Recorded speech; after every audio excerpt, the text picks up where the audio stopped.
Boa noite, bem-vindos ao jornal. Autoridades confirmaram a detenção de diretor do estabelecimento penitenciário provincial de Maputo. É uma notícia para desenvolver dentro deste jornal. A Comissão Parlamentar de Inquérito sobre a Dívida Pública diz que houve violação da Constituição da República e das leis orçamentais na emissão de garantias do Estado, que o Estado deu para o financiamento das empresas Ematum, MAM e Proíndicos. No seu relatório final, a Comissão diz haver espaço para responsabilização. Contudo, salienta que a legislação em vigor não é clara para casos de dirigentes superiores do Estado. São 137 páginas, excluindo os anexos de um relatório de inquérito parlamentar sobre a situação da dívida pública.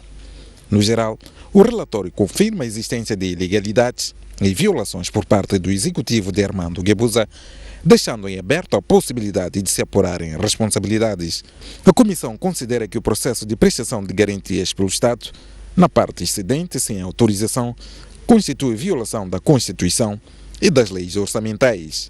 Indica uma das conclusões do relatório. A Comissão considera ainda que as infrações em causa são passíveis de responsabilização, contudo salienta que a legislação em vigor é muito vaga e dispersa quanto à identificação de responsabilidades dos dirigentes do Estado em caso de gênero. Ainda assim, a Comissão sugere que a Procuradoria-Geral da República deve, no âmbito da auditoria internacional que está em curso, continuar a investigar a situação, visando apurar, dentre outros aspectos, a aplicação dos financiamentos contraídos pela Ematum, MAM e Proíndicos, e também a existência ou não de indícios de aproveitamento ilegítimo e ilícito dos fundos públicos por pessoas privadas no âmbito do processo de contratação da dívida das três empresas. Em termos de decisões concretas, a Comissão defende de forma perentória que a dívida em causa, cujo valor representa 10,6% do PIB, não deve ser paga pelo Estado.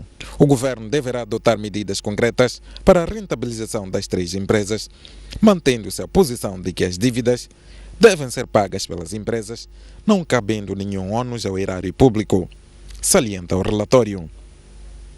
Trata-se de um relatório que será apresentado esta sexta-feira a portas fechadas no Parlamento. A bancada parlamentar da Frelimo pediu hoje a ida do Governo ao Parlamento para esclarecer a situação do alegado escândalo de corrupção na compra de aviões Embraer por parte da LAM. Segundo a maioria parlamentar, o agendamento desta matéria é de caráter urgente. Em sessão que estava reservada à análise e aprovação do Plano de Atividades e Orçamento Parlamentar para 2017, a bancada parlamentar da Frelimo antecipou-se à ordem do dia para voltar a manifestar preocupação com as informações de alegada má conduta por parte da antiga administração das linhas aéreas de Moçambique. A bancada parlamentar da Frelimo tomou conhecimento de um processo-crime que corre os seus termos legais na República Federativa do Brasil, envolvendo alegadamente antigos gestores da empresa pública Linhas Aéreas de Moçambique, LAM, um assunto que está a preocupar a sociedade moçambicana. Deste modo, a maioria parlamentar pede, com urgência, que o Governo vá ao Parlamento esclarecer o que se está efetivamente a passar. A bancada parlamentar da Frelimo requer o agendamento e debate com caráter urgente e com a presença do Governo da questão supra-referida. Já na ordem do dia, o Parlamento aprovou o Plano de Atividades e Orçamento para 2017. Em termos de números, o orçamento está fixado em 1 bilhão e 200 milhões de meticais. Assegurados estão 977 milhões de meticais provenientes do orçamento do Estado. O déficit é estimado em 240 milhões de meticais, cabendo ao Parlamento buscar formas de se financiar.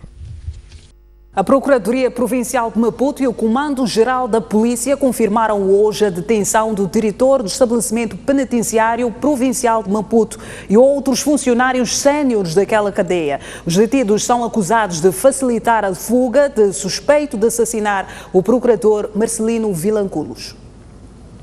Ao todo, são 9 pessoas detidas por ordem da Procuradoria Provincial de Maputo, acusadas de facilitar a fuga de um cidadão acusado de envolvimento no assassinato do procurador Marcelino Vilanculos. Entre os detidos consta o diretor do estabelecimento penitenciário de Maputo, ex-cadeia central, o seu adjunto e outros funcionários prisionais que estiveram de serviço no dia 24 de outubro, data em que fugiu o suposto assassino do procurador Marcelino. Um dia depois da detenção do grupo, o Tribunal Judicial da província de Maputo legalizou a prisão dos suspeitos, segundo confirma um comunicado da Procuradoria Provincial e o porta-voz do Comando-Geral da PRM. Estão detidos o diretor, o adjunto diretor e o pelotão que esteve em serviço naquele local. Enquanto decorrem as investigações, circulam denúncias de alegados casos de torturas de alguns detidos suspeitos de ter ligações com o assassinato do procurador. Algumas imagens na posse da STV mostram um cidadão identificado por José Coutinho, preso na BO, que teria sido torturado no passado dia 26 de novembro no comando da Unidade de Intervenção Rápida. Entretanto, a polícia diz desconhecer o caso e promete investigar. Se é que houve esse caso, vamos averiguar e poderemos, nos próximos encontros, dizer alguma coisa. Já a Comissão Nacional dos Direitos Humanos promete visitar algumas cadeias em Maputo ainda esta semana para averiguar as formas de interrogação dos reclusos. O que temos que fazer é imediatamente ir monitorar a situação, procurar as pessoas que eventualmente estão a ser vítimas desta tortura e procurar perceber junto aos dirigentes da instituição, do estabelecimento penitenciário, o que de facto está a acontecer. Toda e qualquer prova, e eu volto a isto é o artigo 65 da Constituição, toda e qualquer prova obtida por meio de tortura deve ser declarada nula em tribunal. Hoje a confissão apenas acompanha a prova e tem que ser uma confissão livre e espontânea e nunca obtida por via de tortura. O procurador Marcelino Vilanculos foi morto a tiro no dia 11 de abril do ano em curso, defronte da sua residência no município da Matola. O governo moçambicano terá a opção de não receber em espécie o valor advindo da sua quota parte de petróleo disponível e do imposto sobre a produção, podendo aderir à conjunta com os concessionárias. Esta medida foi tomada pública hoje, ao fim de mais uma sessão do Conselho de Ministros. Foi uma sessão dominada pelo capítulo dos recursos energéticos do país.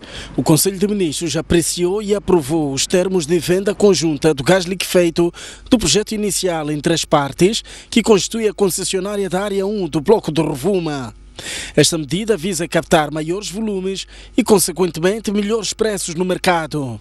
O decreto que aprova a opção de não receber em espécie a sua quota parte de petróleo disponível e do imposto sobre a produção do petróleo.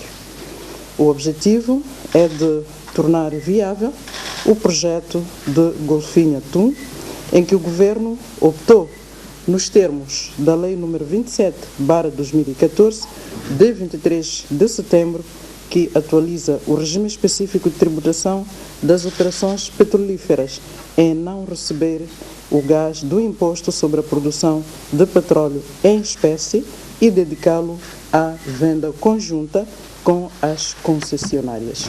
Nesta sessão foi aprovado o decreto que aprova os termos complementares ao contrato de concessão para a pesquisa e produção de petróleo para a Área 4 no Bloco do Rovuma. Foi ainda aprovado o decreto que aprova as alterações aos termos e condições do contrato de concessão para a pesquisa e produção de petróleo para a Área 4 no Bloco do Rovuma. Este decreto visa complementar o contrato de concessão com os aspectos do Decreto-Lei nº 2/2014, de 2 de dezembro, que aprova o regime jurídico e contratual especial aplicável ao projeto de gás natural liquefeito nas áreas 1 e 4 da bacia de Rovuma, que igualmente não estavam previstos no contrato. Atenta ao contrato de concessão de pesquisa e produção de petróleo para a Área 1 no Rovuma, também foi aprovada. Membros do Conselho de Ministros que compõem a Brigada de Monitoria de Campanha Agrária e Pesca em Sofala estão satisfeitos com o decurso das atividades atinentes à produção de alimentos e com o estágio de parcerias público-privadas. Foi na voz do vice-ministro da Justiça que os membros do Conselho de Ministros que compõem a Brigada de Monitoria da Campanha Agrária e Pesqueira afeita à província de Sofala, que afirmaram que estão bastante satisfeitos com as atividades em curso em Sofala relacionadas com a campanha agrícola 2016-2017 e a campanha pesqueira. Saímos daqui satisfeitos, saímos daqui maravilhados, nós saímos daqui encorajados. A Brigada mostrou-se ainda mais satisfeita pelo fato de uma empresa chinesa ligada à produção de produtos agrícolas sediada no distrito de Bus estar a prestar apoios às famílias camponesas. Estamos a falar de uma extensão de 850 hectares e que tem muitos trabalhadores em volta e também tem parcerias com as associações, os camponeses, portanto, que estão a trabalhar e maioritariamente jovens, maioritariamente mulheres que estão envolvidas neste processo. As famílias camponesas que operam no Bus têm mercado garantido para comercializar os seus produtos e há mais. Já jovens também foram à China e aprenderam a técnica de produzir mais e melhor realmente o arroz. Também nós realmente visitamos as unidades de produção de peixe, como também visitamos as unidades de produção de frangos, e o que nós vimos realmente são manifestações na linha de produção de comida que nos dá a percepção de satisfação. Há menos de 15 dias para o encerramento da 4ª sessão da Assembleia da República, na qual a Comissão Mista havia-se proposto em submeter a proposta de lei sobre a descentralização, a equipa das negociações continua sem revelar consensos sobre a matéria. Hoje, mais uma vez, o resultado do encontro não foi revelado. O secretismo continua a caracterizar o diálogo político entre as delegações do governo e da Renamo. Esta terça-feira, a Comissão Mista reuniu por mais de 2 horas à porta fechada num encontro que juntou as delegações mandatadas por Filipe Nunes e Afonso de Cama, na presença de mediadores, e a saída, Padre Ângelo Romano disse que não havia consenso entre as partes para se prestar declarações. Não há consenso para uma declaração, então não posso fazer declarações mais daquilo que eu já disse. Romano lembrou que, enquanto não houver consenso, não haverá declarações à imprensa. Disse também que é imprevisível o dia em que haverá consensos. Pode ser que amanhã vai ter declarações, mas eu lembro a todos que há termos de referência pelo diálogo. E os mediadores aceitaram os termos de referência. E nesses termos de referência, as declarações devem ser concordadas. Então, ninguém de nós pode fazer declarações que não sejam concordadas. Quando nos recusamos de fazer declarações é porque estamos a cumprir os termos de referência. A Comissão Mista havia acordado em submeter a proposta de lei sobre a descentralização na presente sessão do Parlamento, que termina 20 de dezembro corrente, e até este momento não revela consensos sobre a matéria. O Banco de Moçambique diz que está próximo do fim da primeira fase da intervenção ao Moza Banco. Neste momento espera-se que o relatório final da KPMG conclua para que seja constituída a comissão de avaliação que vai liderar a recapitalização ou a venda do banco comercial. Volvidos 2 meses e alguns dias após a intervenção do Banco de Moçambique no Moza Banco, o regulador emitiu esta segunda-feira um comunicado de imprensa onde revela que, tendo em consideração a aproximação da conclusão da primeira etapa do referido processo, designadamente a entrega do relatório final da KPMG sobre os trabalhos de diagnóstico e revisão independente às demonstrações financeiras do banco, com referência ao 30 de setembro de 2016, o restabelecer mecanismos com vista à consagração de procedimentos transparentes, céleres e eficazes. Os procedimentos, segundo o Banco de Moçambique, passam pela nomeação de uma comissão de avaliação que vai liderar o processo de recapitalização ou venda do Moza Banco logo após a apresentação do relatório da KPMG. Caberá a esta comissão apreciar o memorando informativo a ser preparado pela KPMG e pela direção financeira do Moza Banco para depois ser remetido aos acionistas, habilitando-os à tomada de decisão sobre o aumento de capital a deliberar pela Assembleia Geral. O Banco de Moçambique acrescenta que a Comissão deverá acompanhar os resultados da votação da Assembleia Geral do Moçambique e promover a sua execução. A comissão de avaliação será constituída por um presidente, que é o atual presidente do Conselho de Administração Provisório do Moçambique, João Figueiredo, e 2 vogais, designadamente um administrador do Banco de Moçambique e um representante do International Finance Corporation do Grupo Banco Mundial. A polícia em Manica apreendeu mais de 2.000 litros de combustível que estava a ser contrabandeado para o Zimbábue. Na operação foram apreendidas 2 viaturas usadas no transporte de diesel e gasolina. O combustível adquirido no país, cujo destino era Zimbábue, através da fronteira de Machipanda, estava a ser transportado nestas 2 viaturas, o que para a polícia constitui um perigo para os próprios contrabandistas. A operação tem vindo a realizar-se desde algum tempo, mas, como podem notar, desta vez foi possível apreender-se 106 bidões de combustível. Portanto, estamos a falar de uma média de 2.000 e poucos litros de combustível que é transportado e contrabandeado em situações que põem até em risco portanto, os próprios contrabandistas, se atendermos, portanto, aquele cenário que se viveu recentemente na província de Tete. Leonardo Colher diz que a polícia desdobra-se para localizar os autores de contrabando de combustível que fugiram quando se aperceberam da operação que visava o seu desmantelamento. Os contrabandistas, quando notaram a presença da polícia, abandonaram os seus veículos. Temos, como notaram, 2 veículos apreendidos para tanto materializar-se esta atividade que acabou sendo frustrada graças à intervenção policial. E decorre um trabalho de investigação através tanto das informações que a polícia tem, também usando os dados que podemos ter a partir dos próprios veículos automóveis.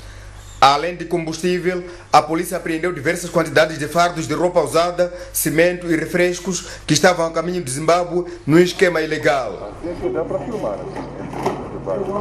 A diretora provincial de Economia e Finanças, a Inampula, diz não ter ainda informação apurada sobre o paradeiro e nem as condições em que se encontram as viaturas propostas para o abate para a delegação do Instituto Nacional de Estatística. Mesmo assim, Maria Fonseca considera que os carros do Estado devem estar parqueados no local seguro e não em casa de um funcionário.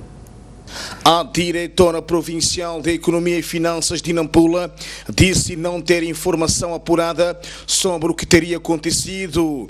Ainda assim, Maria Fonseca condenou o ato e disse precisar de tempo para perceber como as 7 viaturas da delegação do Instituto Nacional de Estatística vieram parar neste quintal no bairro de Mutauanha. Conhecimento como tal ainda não tenho, de que alguns carros que foram parar em casa de funcionário, eu gostaria de ter mais algum tempo para eu poder averiguar, para não ser, quer dizer, não dar uma informação não com muita certeza. Isso não poderia ter acontecido, na minha opinião, não é opinião pessoal. Não, se é que aconteceu, não deveria ter acontecido.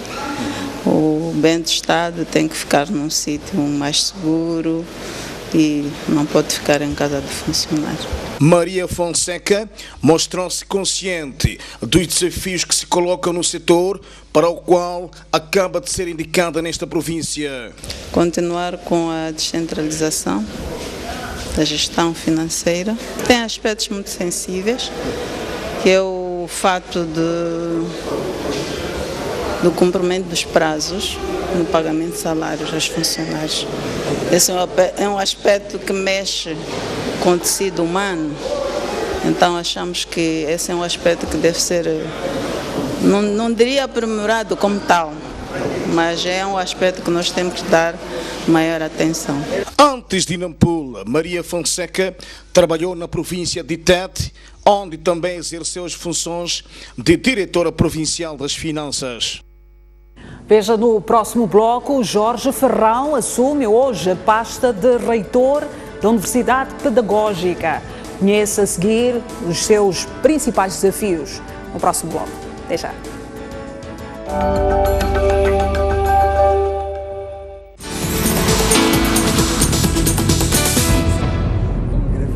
Qual é a profissão? E é considerado o pai do Sistema Nacional da Saúde. Falo-vos do Dr. Hélder Martins, que é nosso convidado. Qual é o problema de fundo que faz com que a desnutrição continue sendo um problema gravíssimo, como disse há pouco, no país? Não se afetam os recursos necessários para que aquilo funcione, então não funciona nada. Sou fundador da Frelimo, já era membro da DANAMO antes da Frelimo. Samora Machel, ele sublinhou o caráter de integridade moral, ética, governativa que Samora Machel tinha e que incutia a todos os membros do seu governo e, através deles, a todos os níveis da administração. Um médico que faz operações e começa a ter as mãos trêmulas, uma questão de bom senso, com legislação ou sem legislação, continua a operar? Ouça, é preciso que alguém queixe dele.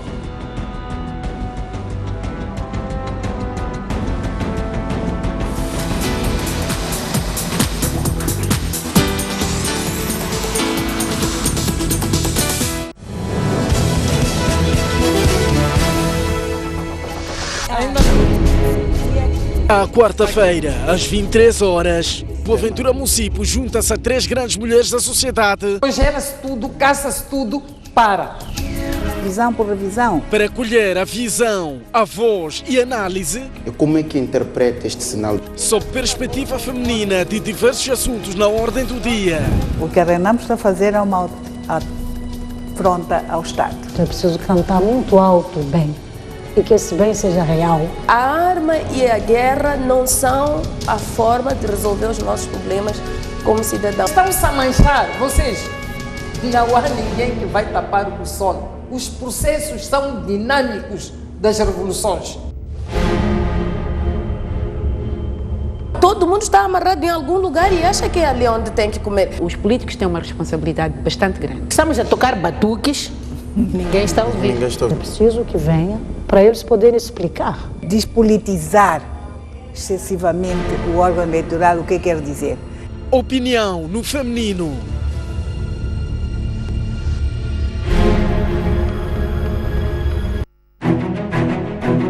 Mais um baú. Recordações, momentos épicos, momentos marcantes, grandes vitórias, campeões. Como é que o futebol começou na sua vida e o que é que foi o futebol? Eram todas equipas bem estruturadas com um futebol de se tirar o chapéu. A gente jogava aqui na Baixa, saía da Baixa. Era obrigado a fazer o jogo dos palmaninhos. Antigos jogadores, paraquedistas, árbitros, pugilistas, médicos. O primeiro envolvimento direto foi como médico da seleção que foi aos Jogos Olímpicos, Moscovo, 1980. Hoje já temos a capacidade de fazer diagnósticos e cirurgias artroscópicas. O paraquedismo começa quando eu via militares da Força Aérea saltar. A dobragem de paraquedas é uma coisa fundamental. Uma campeã nasce ou faz-se? Um talento tem que nascer, mas também não basta só nascer, tem que se fazer para ser campeão.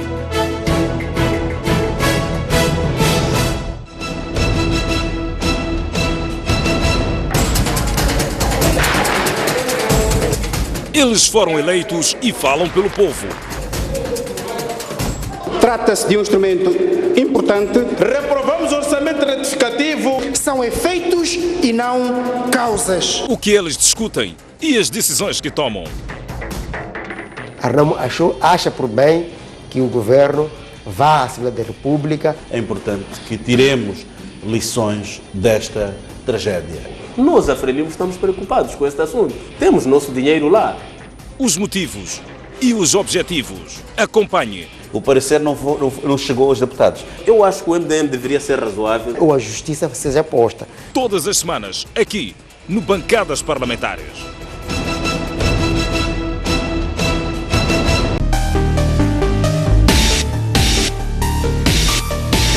Senhor Abel, falamos a partir de Nampula, boa noite. Propostas concretas. Ninguém quer realmente a guerra. Onde a política sempre há conflito. é preciso debater para o bem do próprio país. Como resolver isto? Porque é um problema que nós todos estamos a passar. Mantermos a paz neste país.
Um país sem história é um país sem futuro.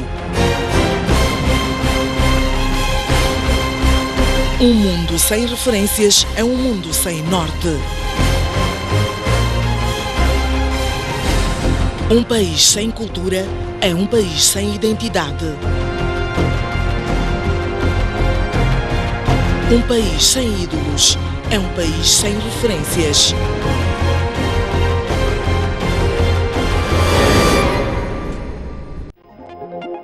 Já pode ler o jornal do País quando quiser e onde estiver. Quer saber como? O primeiro passo é ter a aplicação O País. Continua com dúvidas? Uma app é uma ferramenta que permite ter acesso a vários serviços do seu dispositivo móvel de forma integrada. Agora aceda à sua App Store ou à Play Store e faça o download de O País. Dessa forma, poderá aceder a uma versão digital do jornal. Assim, não deixe de acompanhar todas as edições do jornal. O País. A verdade como notícia.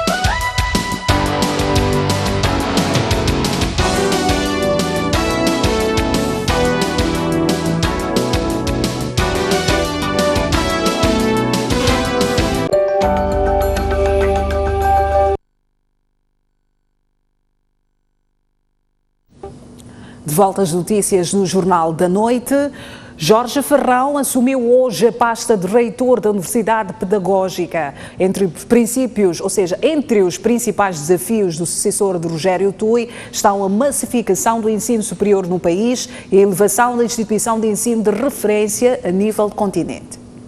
9 anos após estar em frente do comando da Universidade Pedagógica, Rogério Tui passou na manhã desta terça-feira as pastas de reitor desta instituição de ensino superior a Jorge Ferrão, recentemente exonerado do cargo de Ministro da Educação e Desenvolvimento Humano.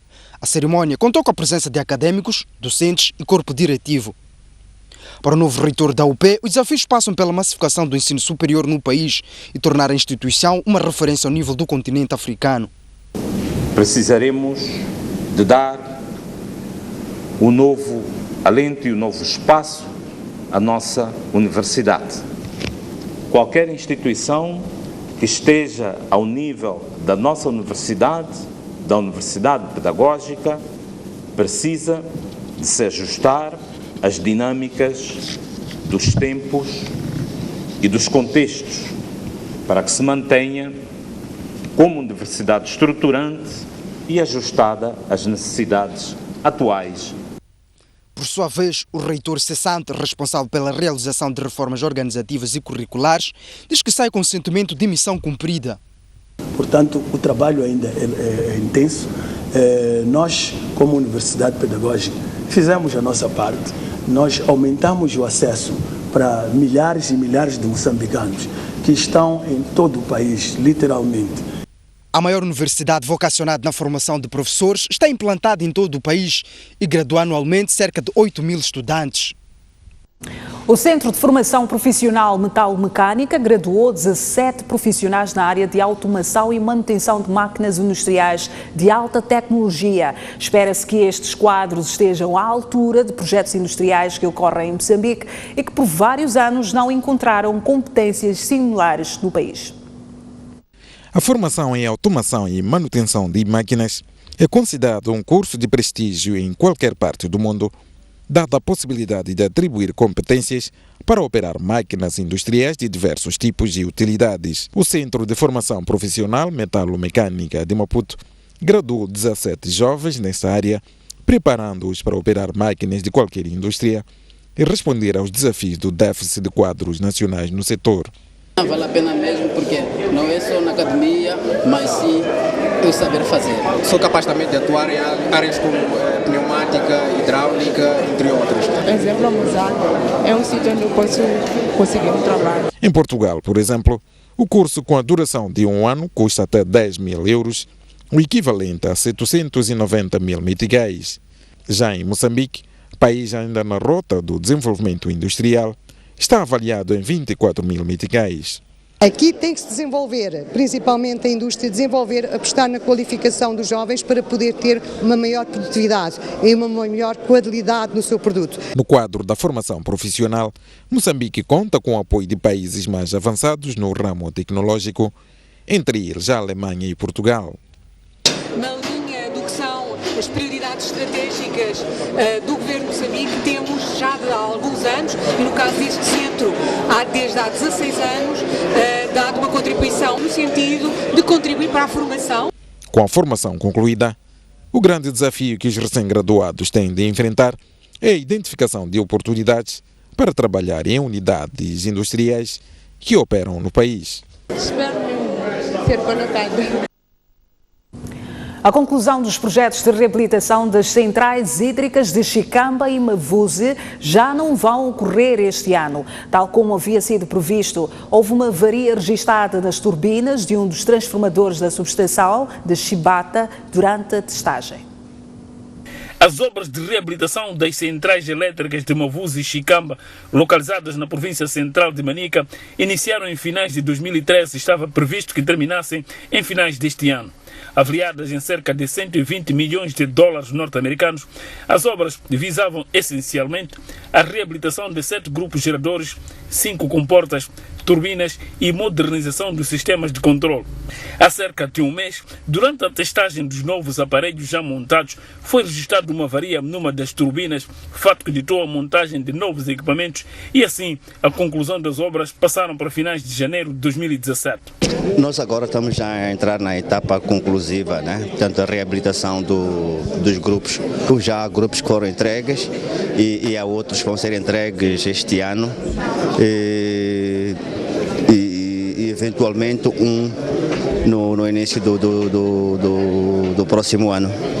Apesar da qualidade de energia fornecida às cidades da Beira e Chimoio vir a melhorar com a reabilitação das duas centrais, a possibilidade dos cortes prevalecerem naquelas urbes é muito grande. Bom, os cortes na Beira não têm nada a ver com as centrais. A energia para chegar à Beira tem que passar por uma rede de transporte, né? Eu posso ter as centrais disponíveis e se a rede, portanto, que canaliza está obsoleta, vamos ter cortes, evidentemente. O mesmo acontece também com a rede de distribuição. Portanto, o que nós estamos a investir é na capacidade de produzir. Assim, torna-se imperioso reabilitar a rede de transporte e de distribuição. Este sistema centro foi concebido nos anos 50, nos anos 60, né? Então, nós estamos a desenvolver o projeto de eletricidade do quadro que visa o reforço de algumas subestações como o Lamego, Mafambice. Os primeiros ensaios da nova linha de referência estão agendados para finais do primeiro trimestre do O país pretende garantir um acompanhamento mais próximo dos doentes de cancro e reduzir o tempo de internamento dos doentes fora do país. Para tal, conta com o apoio de Portugal, que ligará o Centro Académico de Medicina de Lisboa ao Hospital Central de Maputo. O Hospital Central de Maputo e o Centro Académico de Medicina de Lisboa formalizaram, nesta terça-feira, a parceria que tem como objetivo estabelecer mecanismos formais de coordenação nas áreas relacionadas à cooperação técnica, especialização, investigação e prestação de serviços de saúde.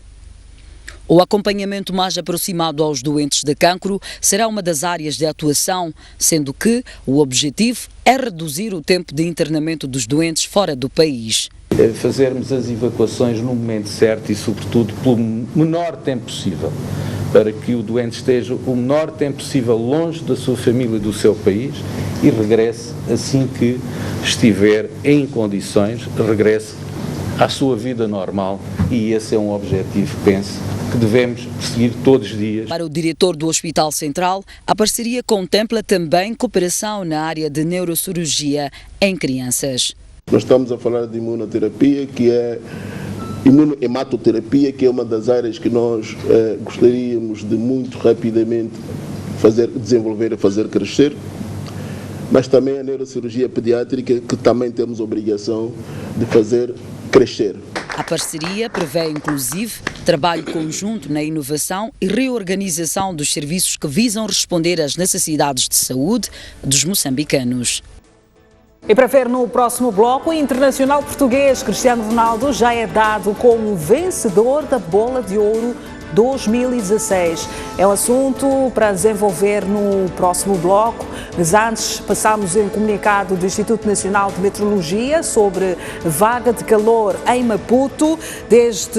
O INAME prevê tempo quente para quarta e quinta-feiras, dias 7 e 8 de dezembro de 2016, com temperaturas máximas em torno de 34 a 37 graus Celsius, respectivamente. Para além disso, espera-se o tempo muito quente na sexta-feira, dia 9 9 de dezembro de 2016, com temperaturas máximas e altas, na vaga de calor em torno de 40 graus Celsius. Estamos a falar dos distritos de Matutuine, Boane, Moamba, Magude, Namacha, Marraquene, Manhissa e as cidades de Maputo, Matola. Vamos ver as previsões para amanhã. Na zona sul do país, particularmente Maputo, registrará máxima de 34 graus, mínima de 22. Xaxai a contar com 34, igualmente 22 graus mínima. Inhambane com máxima de 33, mínima de 21 graus Celsius. No centro, a cidade da Beira registrará máxima de 32 graus, mínima de 24. Chimoio contará com 33, mínima de 19. Tete terá máxima de 35 graus, mínima de 23. E Climane com 33, mínima de 24 graus Celsius. Em Nampula, registra-se a máxima de 32 graus, mínima de 23. Lixinga contará com 25, mínima de 17. E Pemba com máxima de 31, mínima de 25 graus Celsius.